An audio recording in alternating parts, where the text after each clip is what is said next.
Castle Pines. Hi, Mike from Castle Pines. I also love Colorado. I lived there for 15 years.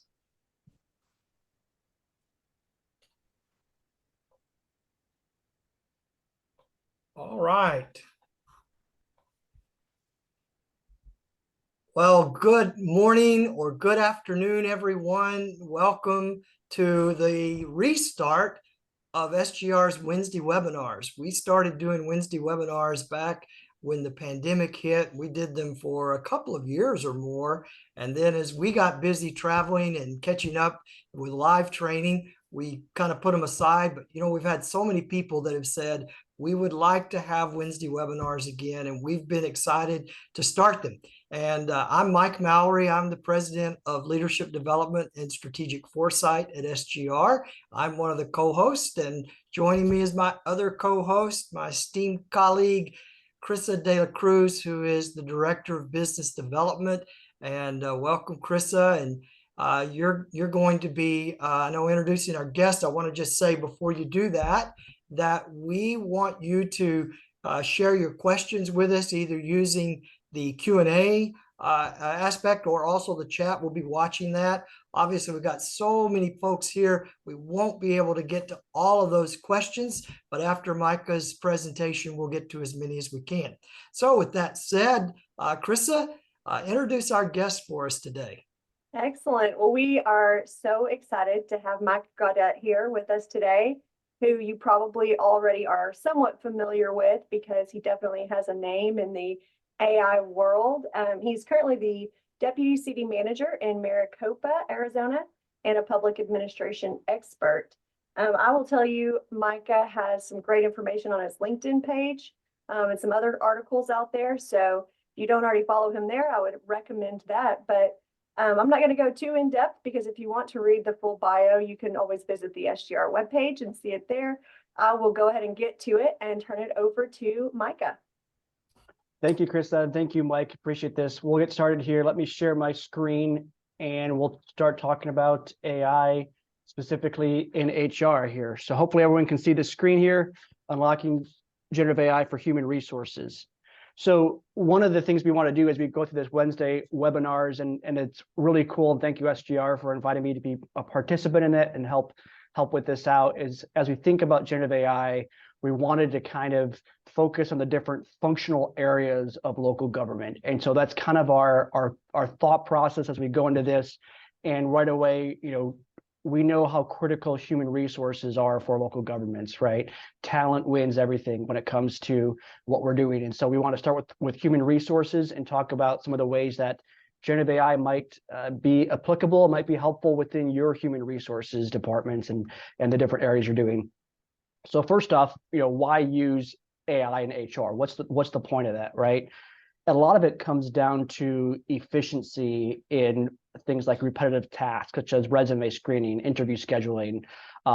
We can also use it to personalize the employee onboarding experiences or exit interviews, looking at different recommendations and tailoring the needs to our local city and not necessarily taking a one-size-fits-all approach to everything, but really honing in on what works best for our city and what works best for our organization, our people, our needs, our challenges.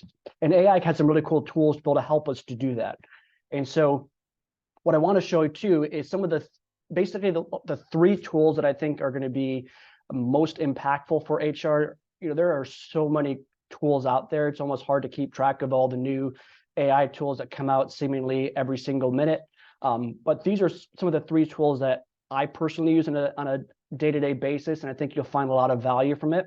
And those three tools are simply Perplexity, which is great for research, gives you some verifiable responses. Kind of think of it as a Google on steroids is kind of the best way to describe it. Other one is Claude. Claude AI has an ability to interact with large files. You can upload up to 5 files at a time, depending on the size of the files. We can summarize, edit, generate written content. I use this a lot when I'm doing, maybe I'm reviewing a draft job description, and I might want a different language in there. I might want to look side by side and look line by line through that job description. Very helpful. And of course, the one that's probably the most popular, ChatGPT, has some really significant features in that. the only difference in ChatGPT, I'll just say this off the bat too, some of the stuff I will show is going to be on the advanced model, which costs $20 per month. On the Perplexity and Claude, I'll be showing the free versions of those. They have a lot of capabilities on the free versions, which is pretty awesome. But the ability to do things like generate images, data visualizations, upload files on ChatGPT, that's all under the paid model there, which unfortunately I get absolutely no revenue for plugging OpenAI's ChatGPT. I wish I did sometimes, but so we'll begin here, and I want to kind of show you just a quick overview of what Perplexity looks like. That way, when you get into the system, you kind of know what I'm doing. I might move kind of fast, being used to the tool, so I want to just take a pause and kind of show you where these different things are at. So you can see the new thread icon is where you're going to start a new prompt. Your library is where you're going to access your previous prompts and previous conversations. Within that box, we call that the prompt box. So that's where we can ask question. We can attach files there. The Copilot option allows us to really connect to the internet and pull sourcing, which, as you'll see in a second here, is extremely valuable, especially when it comes to some of the concerns over things like hallucinations or getting inaccurate answers from AI sources. This is helpful because then I can go in and check the sources and verify that what I'm receiving and what I'm looking at is appropriate and it actually works here.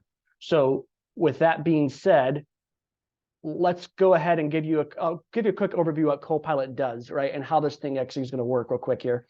So basically you think of it like a Google, right? Where you're asking it a question or you're looking for a certain type of information. So for example, I used it, we were going through our budgeting process right now in this city. And excuse me, one of the things that was in a budget request was thermal imaging cameras that were intrinsically safe. Now, I've never purchased thermal imaging cameras before, and to put the budget request together, we want to make sure we have an accurate quote, an accurate idea of what this the request is. And so I just simply put it into Perplexity, what is, or find me thermal imaging cameras that are intrinsically safe. And sure enough, it did that, gave me some sources, gave me some sites and some vendor sites to be able to at least get an accurate or a rough estimate of what the price you might ask. So basically, it captures the essence of your query.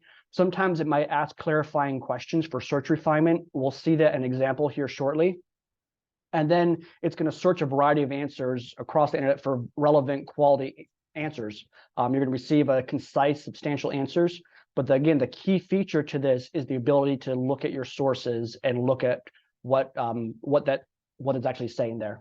So with that said, let's go ahead and see it in action here. You can follow along at perplexity.ai or scan the QR code. I'm going to switch my screen here. Give me one quick second to do that.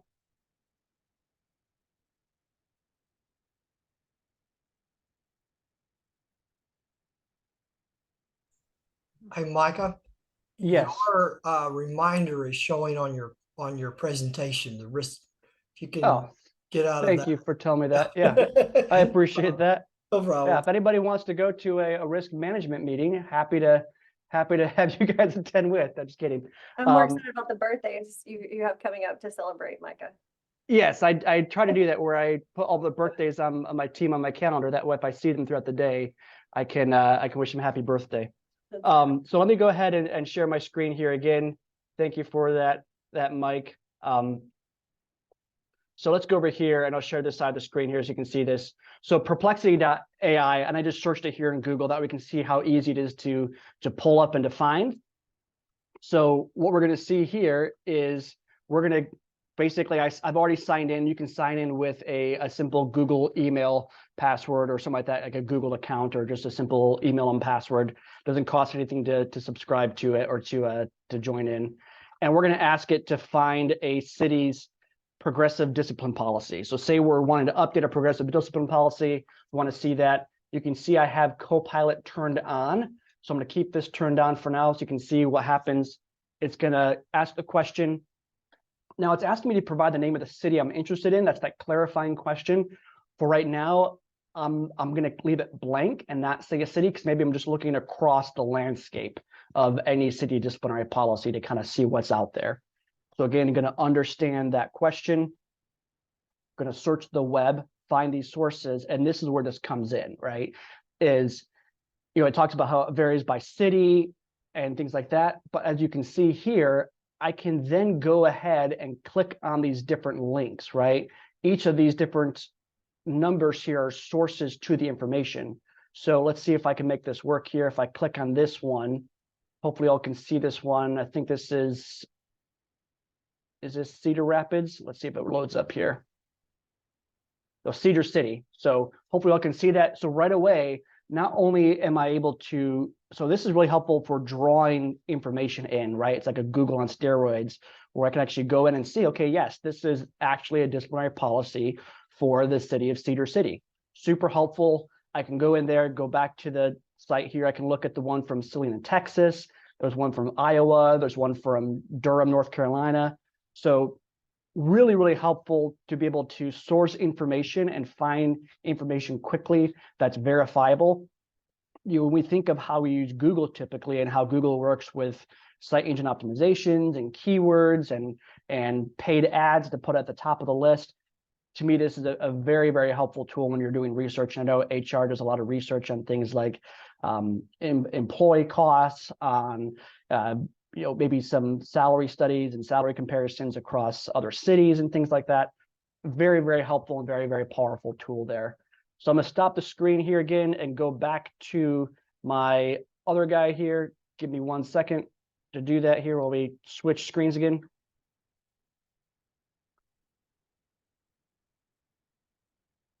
So let me do this again. And here we are back on our slide share here.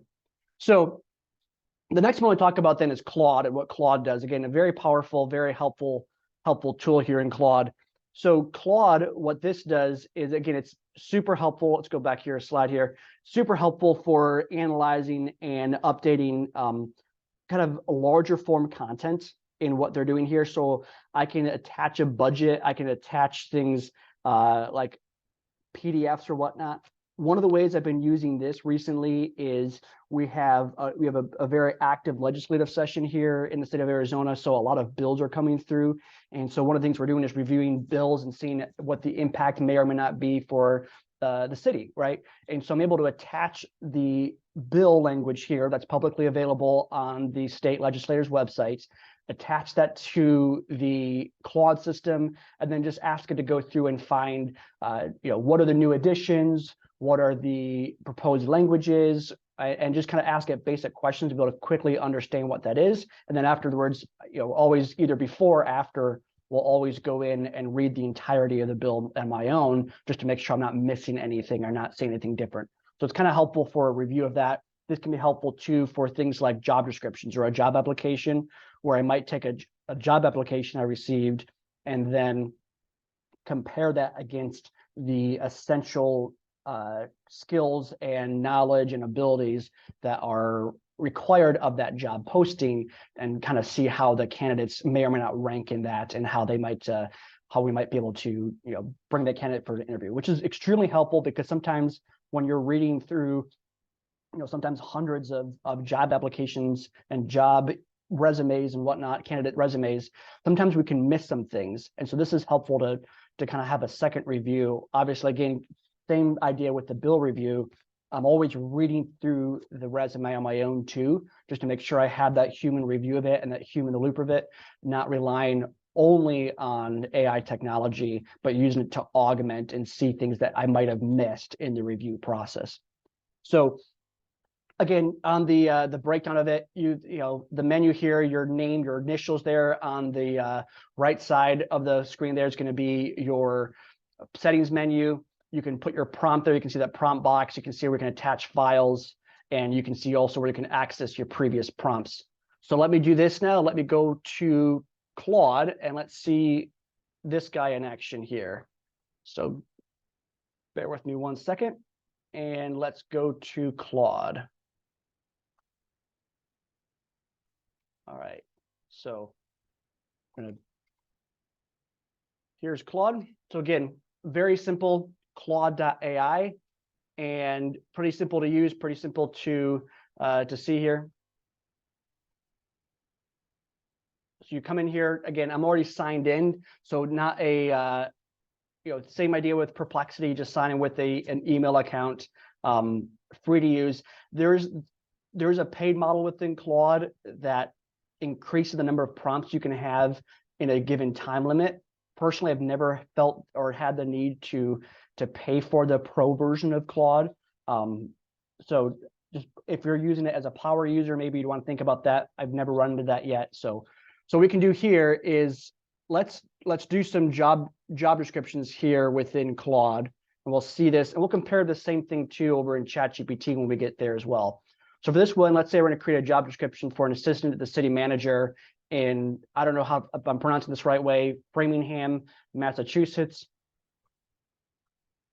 So it's going to go through and give me a typical, probably guesstimated the salary range, give me a summary, and it's going to go through and draft this entire job description for me here. So let's see what happens when we do this, and it's getting through here with this job description. Again, what you'll notice here within Claude as well too, compared to say ChatGPT 4, is at times the ChatGPT 4 engine is a little faster. So that's something to keep in mind. And when I say faster, it's like the difference between 5 seconds per response versus 3 seconds per response or something. It's pretty minimal, but sometimes you will notice that difference when you're doing that. So here we go. It's a cool job description. It kind of gives us this whole idea here. Now, one of the things that's interesting too that we can do is, we all have our different templates for how we're using or how we're developing job descriptions, right? Some people might call the beginning the essential duties. Some people might call it the executive summary. Some folks might call it the general summary, right? We have different nomenclature that we use for that. So what we can do here is I can attach this file. And so I'm going to put a prompt in here first, and you'll see what we're going to do. So we're going to create a job description, but I'm going to give it a sample template, a sample job description to use as the template. I'm going to add that content here. So let's go in here. And this is a job description from the city of Framingham that's completely different, right? It's actually a Department of Parks and Recreation intern job description, but thinking through that the formatting is going to be somewhat the same regardless of the job title itself. So we uploaded this here, and now it's going to put it in the exact template that we wanted to have it in, right? Talk about the summary and go through the list there. So extremely helpful tool to be able to look at that. We could also go in and see what does it mean, like what are the essential duties for that intern, right? Or that intern job description. We can ask questions against that job description as well too, and get some insights and get some follow on there. So again, really helpful and really easy ways to do this. This is one of those things with creating job descriptions that has a relatively low risk in terms of concerns about accuracy and things like that, right? Because the system's not necessarily going to tell, if I'm creating a job description for an assistant to the city manager position, it's not going to insert in there that this person's going to have arrest powers or the ability to go into IDLH environments, right? So it's not going to have a whole lot of concern on that end. The one thing you're going to want to do though is if you have certain language, if you have certain ideologies and cultures that you want to make sure is communicated within your job description, you might have to go in there, either tell it to do that or tell it to or manually do that, right? So I can say on here, just for example, please add in language for let's say for leadership development, and let's see what we do here, right? So we should be able to do, let's get this going here. And again, we can just show us how we can iterate and how we can update the model and update the system here. So it's going to be able to go in there, add some language on leadership development and things like that. And that way we can add the different things to our prompts. So generally speaking, don't take the first draft and go with it. Iterate a little bit, refine it, make sure you can really make it yours and make it work for what you want to see from that. So let's go back over to the other guy here, back to this presentation, and I'll share my screen again. So the next one then is the infamous ChatGPT, right? We've all heard of this. hopefully some of you guys have already used this and have played around with it. So the ChatGPT system, sometimes they change the layout, right? Sometimes they move the furniture around of where things are at. So right now, this is what it looks like. The menu on top there, you just drop down, that's where you access ChatGPT 4. Then now has DALL-E, which is its image generation, browsing analysis, used to be called code interpreter or advanced data analytics, and all that embedded into one chat system. And then you also have the 3.5, which is their free version, great for everyday tasks. And then you also have your plugins and things like that you'll have there. On the side, you'll see you can I'll highlight over this, hopefully you can see that. This little arrow there where it's pointing to, that's a little white gray box. You can toggle your previous prompts closed or open there. Again, the attached files, the start new prompt box. And so we can move forward here and see this in action then. Again, follow along, use the QR code if you want to, or follow along at chat.openai.com. And let's go back here and see it in action. So give me 1 second again. I'm going to go through and show this for us so we can see this guy in action, what this actually is going to look like. So here we are. Let's share the screen. And here we are, ChatGPT, right? Again, just Google ChatGPT. It should be the first thing to come up. You just click on it, the exact same as if you would within Perplexity, Claude, anything like that. You can sign up for free just using a simple email account and password that you can just go ahead and get signed up there. So pretty easy to go ahead and use. So let me show you this here. Let's do the same thing. I'm going to throw the same prompt that we used last time within the Claude system, just so you can see a little bit of a difference of how these systems are interacting and using the same prompt. So again, I'm going to attach the same job description here we used before. It's going to upload a PDF, hit enter, and now it's going to go through and look at this job description, and it should be able to generate a job description for us. One of the things you notice too is on ChatGPT, it has the ability to do things like adding bold text or things like that, which I find somewhat helpful at times. That can be a very useful tool for that. So again, it's going to give us the essential functions, education, training, experience, knowledgeability, and skill, and go through and put this together. Now, one of the cool things too about ChatGPT that we can do is we can take this and actually download this as a document. So I can say, download this job description as a Word doc. So it's going to analyze it. While it's doing that, I'm going to grab a quick glass of water.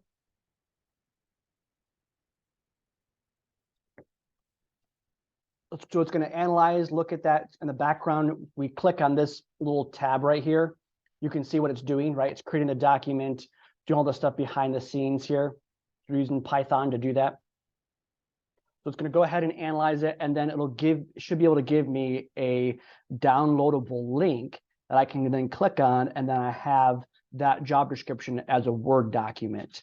You can also do the same thing for PDFs if you want to. If you're working with, say, some data that you're creating or a table you're creating, you can download that as an Excel file. Again, I'm kind of hammering on the idea of human in the loop idea, which I think is extremely important. So one of the things I like to do is I like to download these things as a Word document, and that way I can go ahead and do different editing of it within the Word document, just a little easier for me to do. And so again, you just click on this guy right here, and then it'll pop up. You can see that, there you go. It's my Word document is saved there. So some really, really cool things that you can do in terms of how you're leveraging and how you're doing this. The other thing we can do too is we can actually, here in ChatGPT 3.5, which is the free version, we can still do quite a lot with this, right? So let's create a fictional situation where we have a new police chief from the city of Providence, Rhode Island, and we're going to call this new police chief, we'll call her Sarah Jennings, right?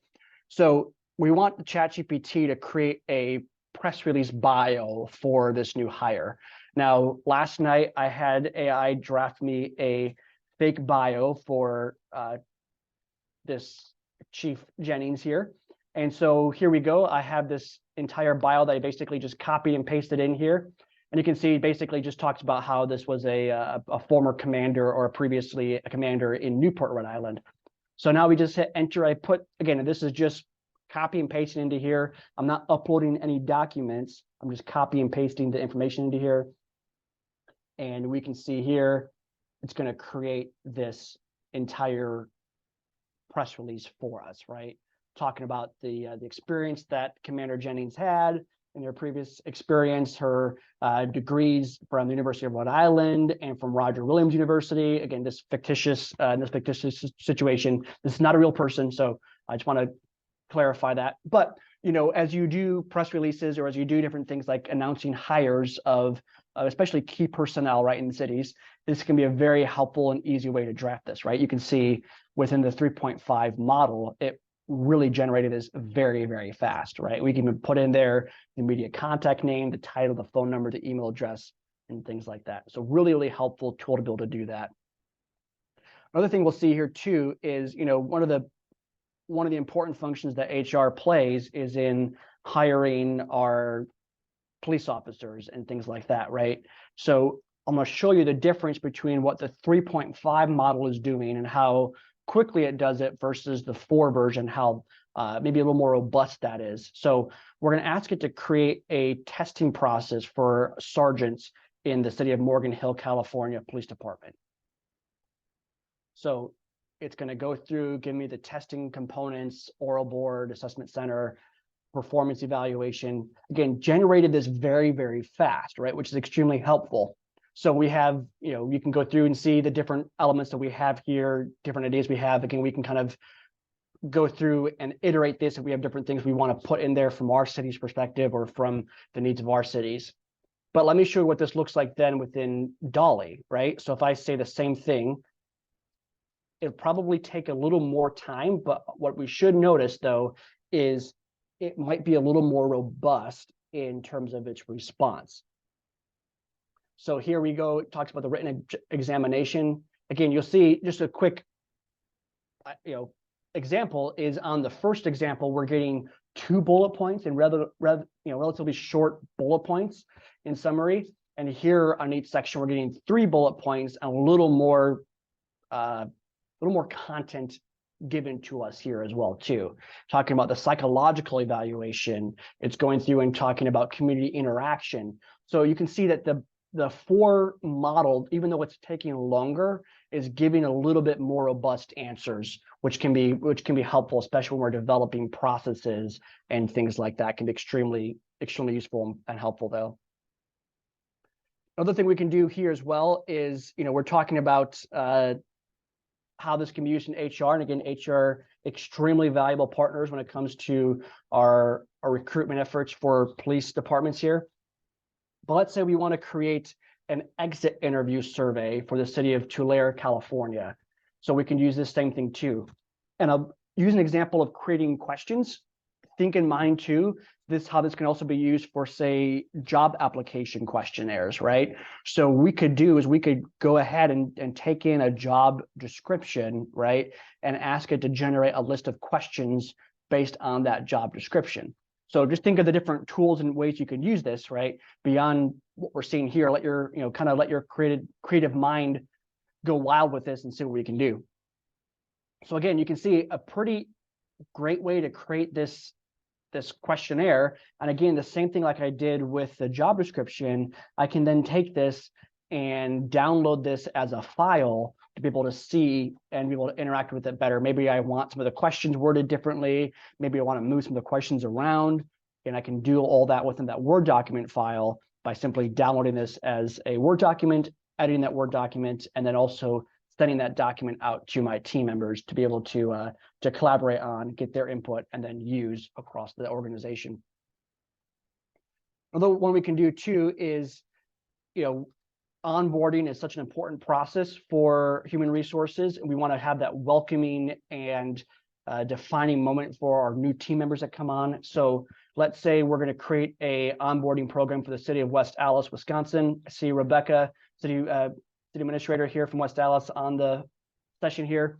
She and I got a chance to meet at an AFI pop-up conference in Gilbert, Arizona. It was kind of fun to meet her because actually I was born in West Allis, Wisconsin. So it's kind of fun to get a chance to meet her and interact with her and hear about some of the cool things they're doing over there in my old hometown, West Allis, Wisconsin.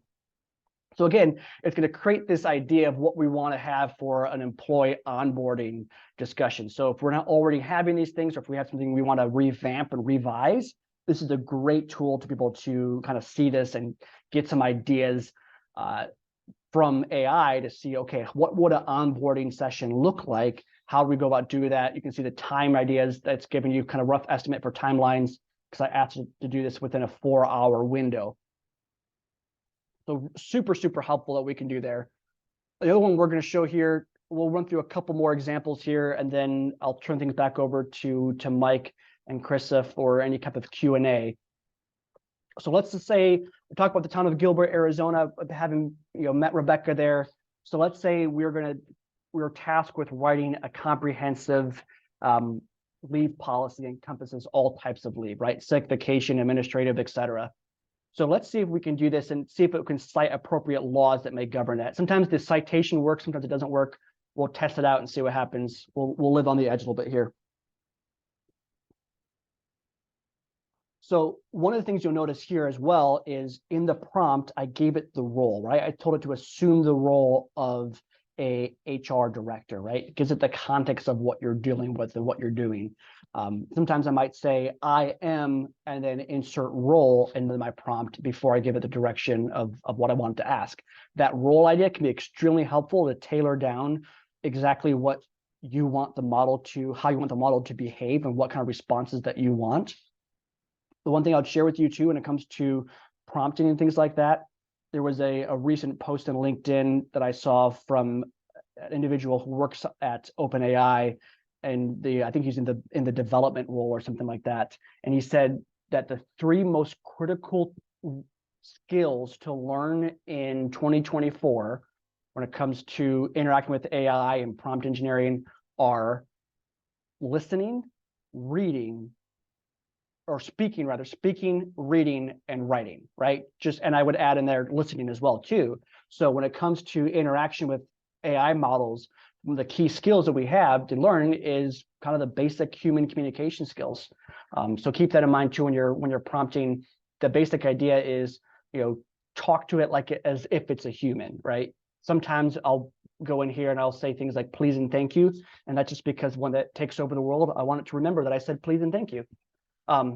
So we can see here, here's the idea for the kind of an outline for this policy here. It's gonna give me sick leave, vacation leave, administrative leave, bereavement leave, FMLA, disciplinary actions for leave abuse, policy and legal compliance, amendments. So it's a comprehensive leave policy. And I can say this, I can say, I don't like the bullets. Can we put this into paragraph format? So here it's going to go through and it'll probably get rid of the bullets and then put it into a paragraph format. It's typically how we have our policies drafted, at least in my experience. Most of my policies are in paragraph format instead of bulletized and things like that. So really, really helpful tool to be able to go in and see how quickly we can go ahead and do this. So we put it into bullet paragraph, and again, I can download that as a document, revise it, put it through the policy review committees, and then publish that out and see that there. So pretty wonderful way, especially as we're maybe developing a new policy, revising a policy. I can upload an old policy into here, one that I want to revise, ask questions against it, have it generate some language that maybe I didn't think of at the time, right? Some better ways to communicate and better ways to let our team members know about the different policies that we have. So let me stop sharing. Let me go back over here to our presentation. Give me 1 second here. Let's go back here.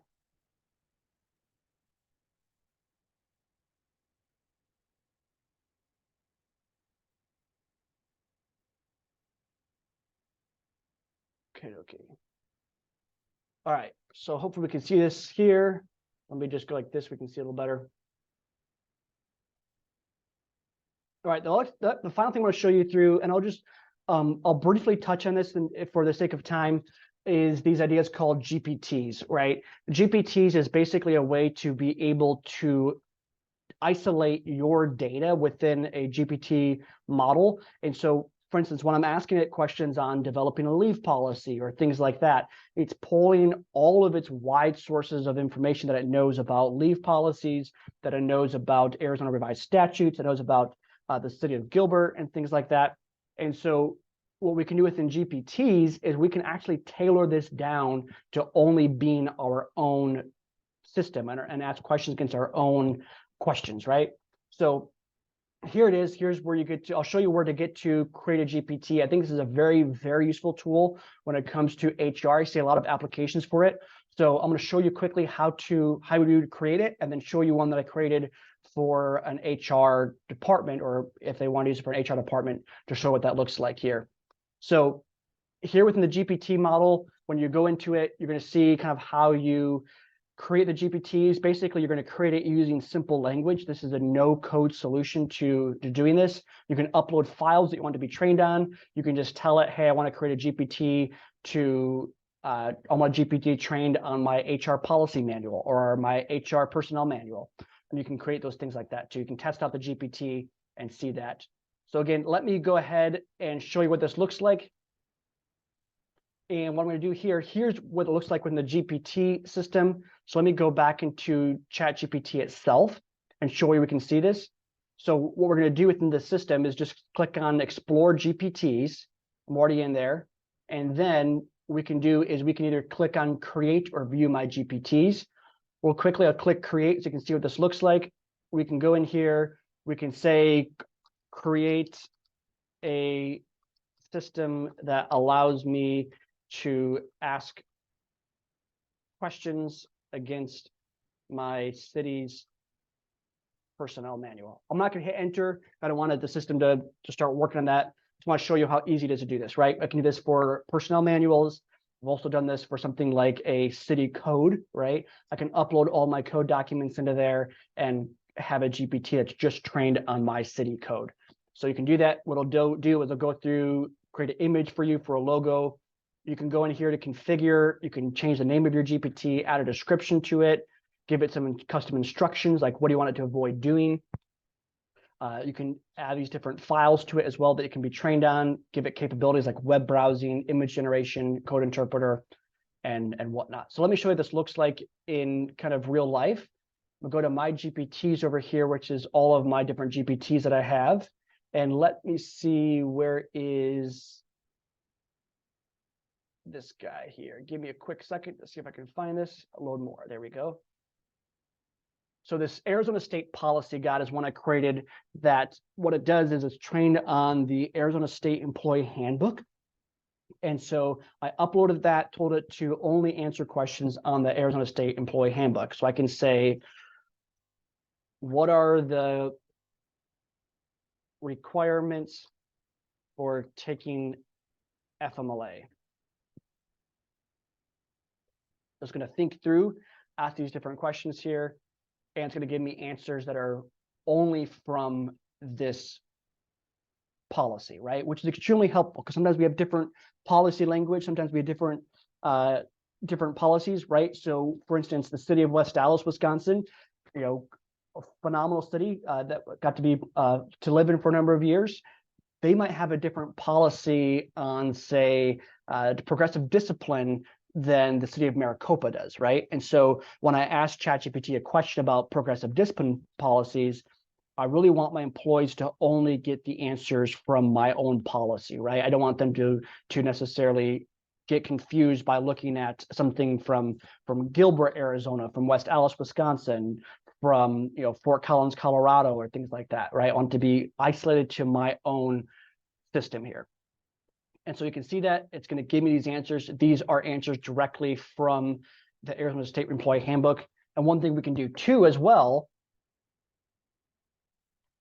is we can see here what it looks like when we ask a question that's not located within the GPT model. I prompted it in the beginning under the define roles and custom instructions. I said, if a question is outside the policy, tell it to consult their supervisor or HR. And so I can say, what should, just a kind of a funny example, what should employees do in the event of a zombie attack?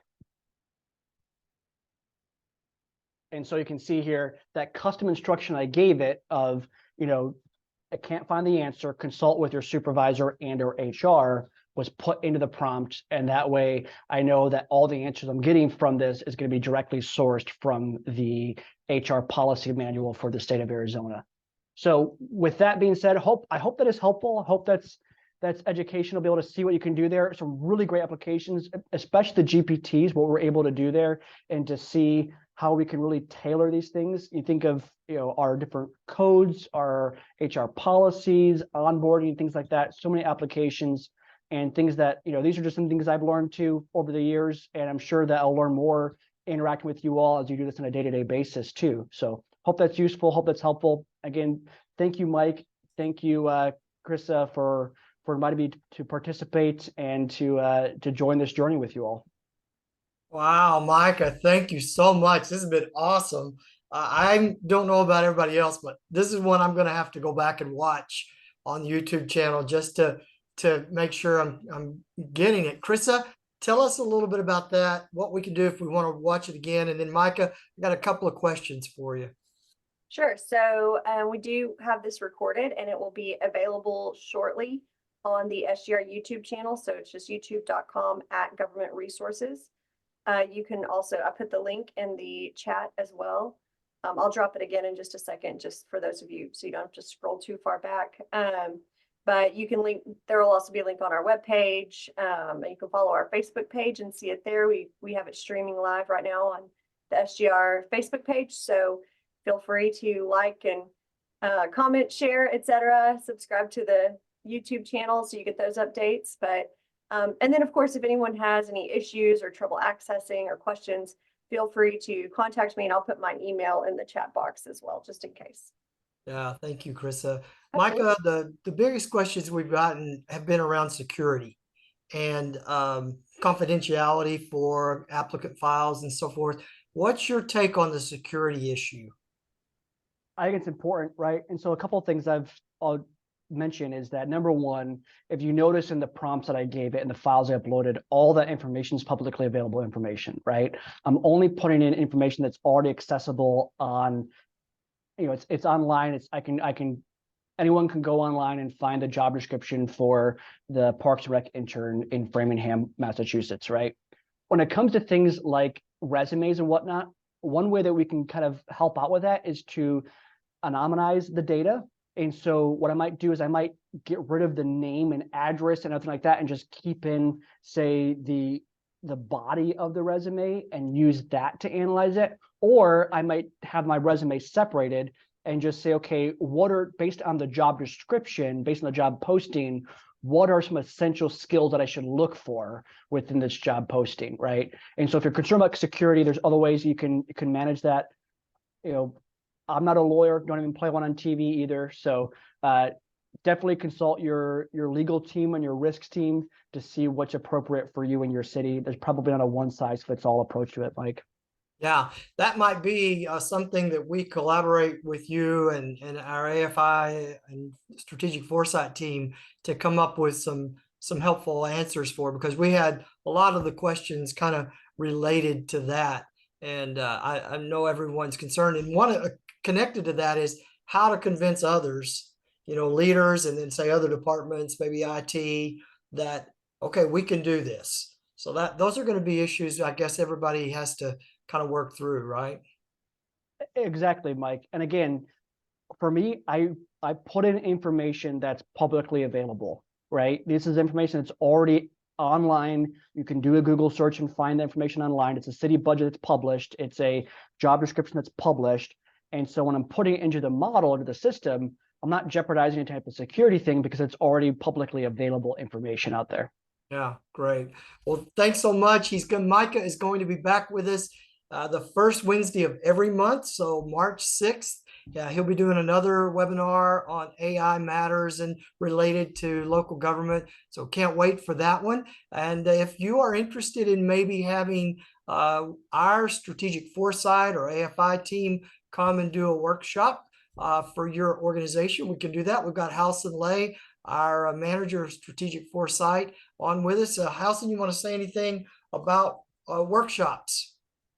Yeah, sure. If I could have some permission to show my video, I'm happy to show my smile. But yeah, these are workshops really designed to do on generative AI, really designed to do three things.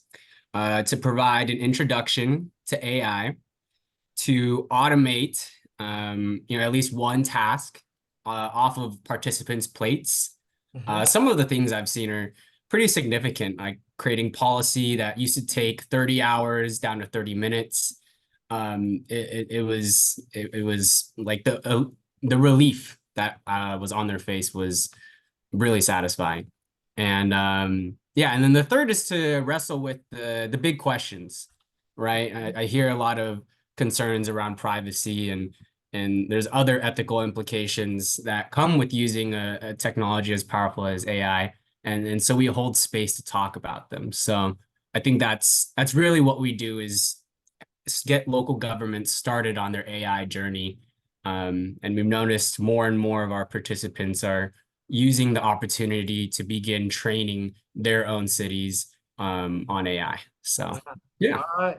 Great. So feel free to reach out to us about that. I want to invite you to join in next week. We have our good friend Randy Mayu is going to be doing an executive book briefing on the book, The Wisdom of the Bullfrog by Admiral William McRaven. Great, great book. I've read that one. I've also heard Randy present on it. You will really enjoy it. So that's 11 o'clock Central next Wednesday. Thanks for joining us, and we will see you down the road. Thanks, everyone. Have a great day.